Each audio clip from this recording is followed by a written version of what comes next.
Hey everyone, Ryan Rose here, and I'm going to share with you how I like to teach the backwards S pattern. It's a great pattern for building your horse's confidence, creating more contact on the circle, as well as your horse's ability to understand pressure can mean bend and move their hindquarters, not just go forwards. And so there's several ways you can go about doing the backwards S. I'm just going to share with you the way I like to kind of go about it, and hope you enjoy it. What I like to do as I start the backwards S is to put my hand at my hip. This gives the horse a real consistent boundary to follow, and then I turn my inside shoulder towards their rib cage and ask them to just kind of bend around me. I'm kind of just pushing my bubble out towards them, and I'm looking for three things on this circle. I'm looking for slack in the rope, which means the horse is putting the snap in neutral, which is vertical. So there's slack in the rope. Second thing I'm looking for is contact, where the horse has their flexion towards me. And the third thing, so there's giving me contact, but he lost forward movement. The third thing I'm looking for is that forward movement. So once all three things come together, then I will release him, or I'll back up and change directions.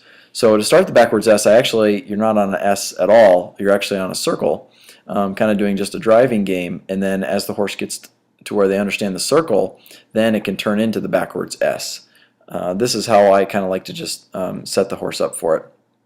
And so you can see here my feet kind of backing up away from him, and that left shoulder's towards him, asking him to bend his ribs around me. So I have contact, but no forwards. Now I have forwards, but no contact. And so when all three come together, slacken the rope, contact, forward movement, that's when I'm ready to change directions. Change directions by backing up, put your stick underneath the rope, switch hands, and then put the new shoulder towards the horse.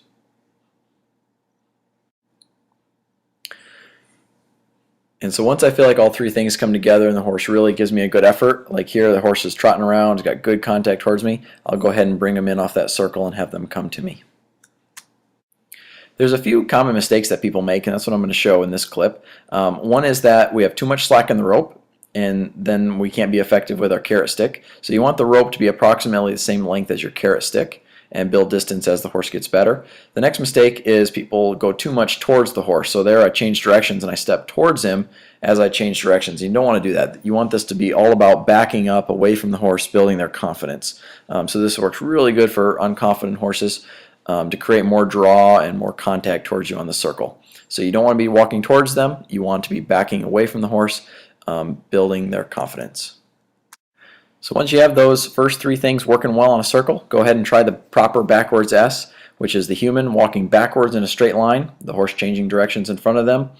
And what I like to do is release when the horse finally starts to get a little more straight and puts effort towards trotting up to me right there, and I'll give him a release. So give it a try.